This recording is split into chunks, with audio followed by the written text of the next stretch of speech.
Hi, everybody. First thing first, I want to thank Mahon for her beautiful version of what has become the anthem of our revolution.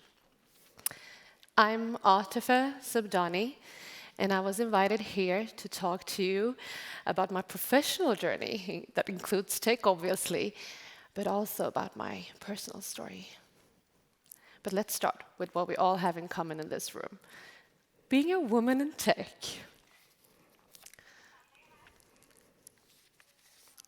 Let's see if this works. There we go. So my professional career started as a young, happy, grateful trainee at this spaceship called Microsoft. And never had I dreamed of being in the tech industry, and certainly not Microsoft. But there I was, perhaps a bit naive, yet ambitious to just dig in. And the classic thing happened. The more I learned, the more I realized how little I know. And who had I fooled to be there? The imposter syndrome. And I had entered a role that I soon found out was very senior. And my counterpart in Sweden, he was like 7 levels above mine. So most of my spare time looked like this, studying and studying, late hours, in the outer suburbs of Stockholm, always latest in the office, earliest in the morning. And meanwhile, I had to cope with this. And I'm pretty sure most of you will see what is the one common thing in these photos. I'm the only woman in the room. Not in this room, but those rooms. And not only the only woman, often also the youngest one, at least 10, sometimes up to 20, 25. And I wasn't your regular Swede either. So on one of my first tech trips, I took that photo. I think you can recognize it. Well, the line to the men's toilet was like miles long. The women was pretty empty, literally empty. And that became my escape room. Because, you know, young women in an unequal business requires safe spaces. And we can joke about it, but it's also a reality. And when you are this young, unexperienced person in a fast-paced, fascinating, and quite tough industry, it doesn't really matter how much you study. You will never gain the same experience. And you have to, at the same time, learn the latest. So not only will you lose the race, you have to find something that is you and how you can contribute. And Microsoft requires a lot of you, and it required a lot of me. I needed to be that expert for our customers and partners and that go-to person, and they expected me to close these large deals for the company. So I had to find my way of contributing with my knowledge.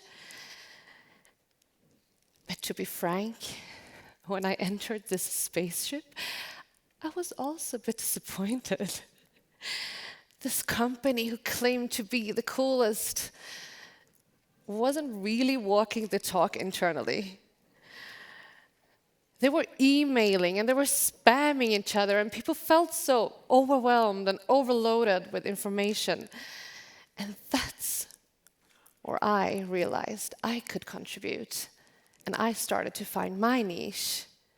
And I started to be able to drive change internally, but also externally, and becoming this intrapreneur, this innovator, and what they called an evangelist. And that took me to new challenges, new fun projects, new people, and I was called talent and awarded for my contributions, and you know how those things work.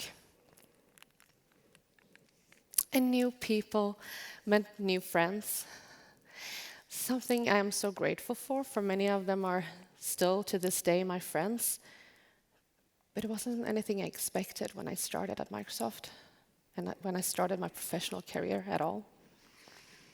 Because when I moved to Stockholm for this job, I had promised myself one thing, and that was to start over again. I had decided to just let go of my shackles and cut ties with my past and with those who had hurt me. I had decided I didn't want my past to affect this new beautiful chapter that I was given. I wanted everybody to know me for who I was there and then, and not where I came from. And my plan and my promise was successful, and my colleagues, they were joking about hearing me before seeing me because they heard my laughter in the hallways. And I was that person, and I am that person, but that's not the whole me.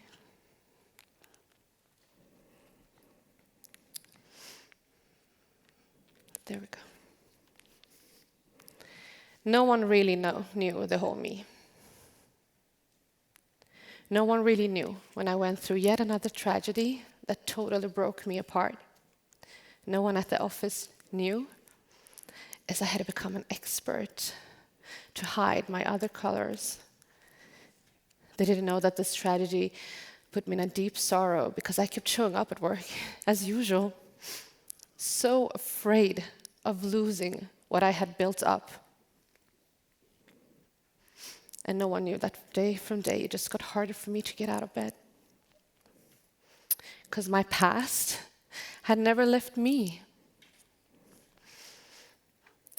It had been part of my cells in my body all along, because trauma and tragedy is sort of part of you forever.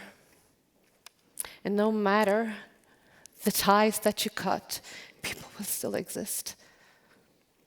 So no one knew.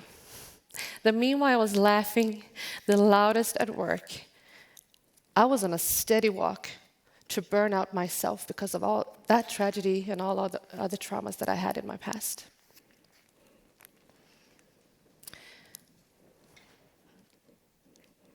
No one knew that I was a 5-year-old girl left alone with my brothers on a train platform in Gothenburg,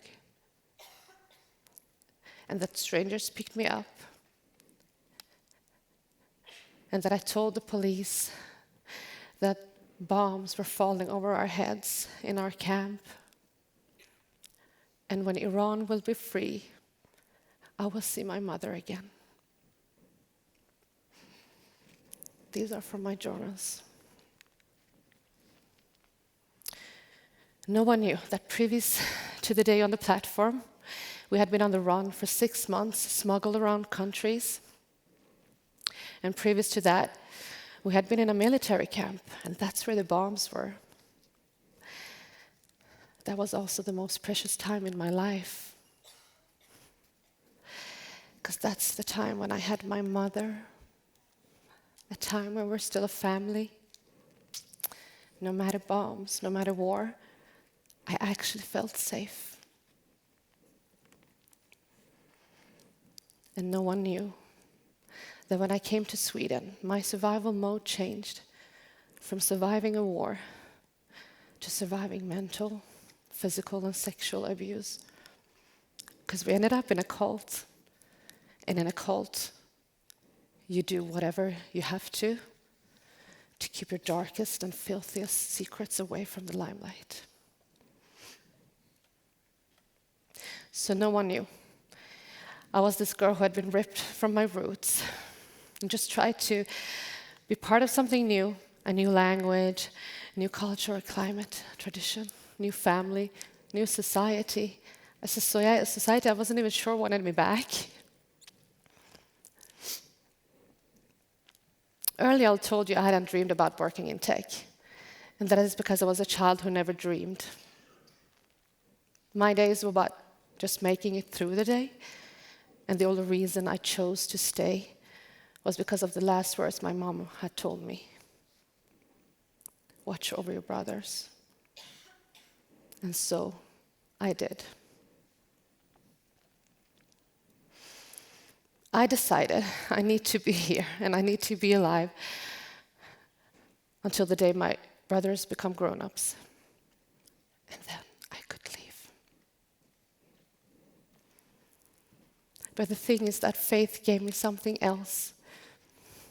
Someone who loved me and someone who became the love of my life just when I became a grown-up myself. So I stayed, and I started to live, not only survive. But meanwhile, I felt so disconnected to everything and everybody around me, and I couldn't relate to my surroundings. And I felt that people weren't being real. They weren't being their true selves, and they weren't aligned with their inner core.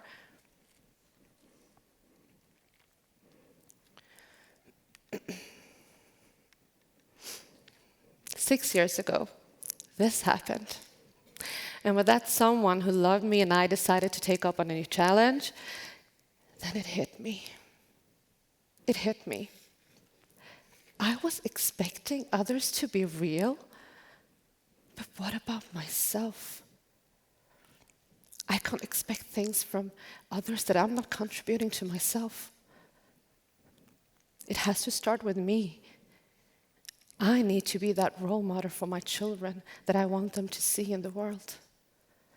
So I started to talk and to tell and to write. And the more I wrote, the more I put myself out there, the more I let myself to be vulnerable. The more I got back new insights, new friendships, but also new doors that opened. And so I kept writing and telling, and more people gathered around my stories. And that leads us to the message I want to give you all today. And that is that your professional career doesn't have to be isolated from your personal journey. And your history can be a beautiful part of your future if you just let it. And that if you just dare to be true to yourself and show all the colors in you, I'm sure that your surroundings will embrace you. And those who will not weren't important anyway. So when I started to let that little girl from the train platform to dream, that is when I found out that she had so many of them. And very soon, one of them will come true. That one dream about writing. Just because I dared to open all the doors to me. My timing's running up, and should you be more curious, I would be so much happy to talk to you off stage. And I had a pause from Take Career since I was writing, so I'm not sure if QR codes are really in amongst, cool women. But they're there, and there are 3 ways of contacting me, and I hope you will do. And I look so much to hear from you. And most of all, I wish you all a fantastic day today with authentic talks, new insights, new friendships, and who knows, maybe some open doors as well for you. Thank you so much.